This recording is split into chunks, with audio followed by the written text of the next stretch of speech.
He appeared to be in excellent health. Finally, she checked his respiration and heart rate and wrote the figures down. "Normal range," she told the others. "Mine isn't," Grace replied. More laughter, nervous this time. The team needed a successful animal trial. Without it, they'd never get funding to develop human time travel. "We're all set," Barbara said, and placed the rabbit in the time machine. She adjusted the dials. Now she must join Margaret and Grace and Lucille as spectators. There was nothing to do but wait. At the machine's whine, Patrick's ears twitched. He shuffled and sniffed the metal walls, but they were too smooth for him to climb. 3, 2, 1, Barbara counted down. Patrick's fur was fading to fawn, like a coat lightened by years of wear. He grew steadily paler, towards translucency, until he resembled only a ghost of himself. He slipped out of existence. The dematerialization was complete. The steel cavity shone with afternoon sunlight. "Please come back, Patrick," Barbara prayed. "Come back safely." The women edged closer to each other. Grace gave Barbara's arm a reassuring squeeze. And as surely as he'd disappeared, the rabbit returned. Whole, with an understandable expression of surprise. "Oh, thank God," said Lucille. "Respiration and heart rate?" Margaret prompted. Barbara took the measurements. Patrick was so solid in her hands. He felt real.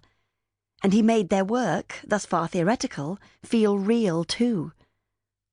To Barbara's relief, his heart and breathing, though faster than before, were still in a normal range. "We've done it," Barbara said. "You bloody brilliant women, we've done it." They hugged, their voices mingling as they spoke over each other, and Barbara's vision blurred with tears. She was so grateful for Lucille's superluminal research and Grace's thermodynamics, and Margaret's utter, unshakable conviction that they would succeed. The team were pioneers. They were going to be the first people to travel through time.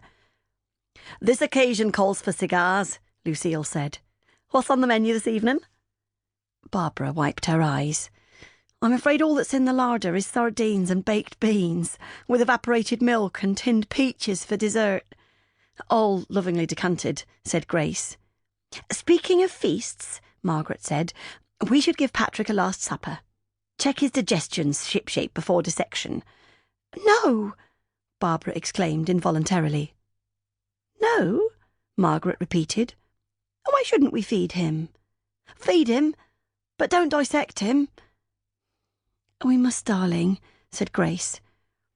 "The sooner we check for internal injuries, the sooner we can plan human trials." Grace was right, and Barbara struggled to reply because she was embarrassed by her own sentimentality. She'd conducted her share of dissections over the years. However, none of those animals had achieved anything as wondrous as this rather dim, rumpled rabbit. He was the first living creature to ever travel through time. A summary execution horrified her. "We have all the other rabbits for replication experiments," Barbara said when she found her words. "There's going to be lots of dissections to choose from. Patrick doesn't need to be one of them." "Actually," Margaret said, "I can see the benefits to keeping him alive. The press will be interested in the first rabbit time traveller. You know how gaga the public go over animals." Press coverage would make it easier to attract funding. Up till now, they had got by on a few small grants. They had been helped, too, by Margaret's wealth. But they would require much greater investment to continue. Clearly, Margaret thought Patrick could play a small part in winning the money they needed. "I suppose he'd make a sweet lab mascot," Grace said. "So Patrick lives," Lucille concluded. Patrick swiftly became Barbara's pet. She took responsibility for feeding and watering him, and for changing his bedding. He came to recognise her voice. His personality turned out to be a playful and affectionate one. He'd even sit on her lap if called, which gave her quiet satisfaction. Everyone recognised that Patrick belonged to Barbara. But when she was forced to leave the lab, before the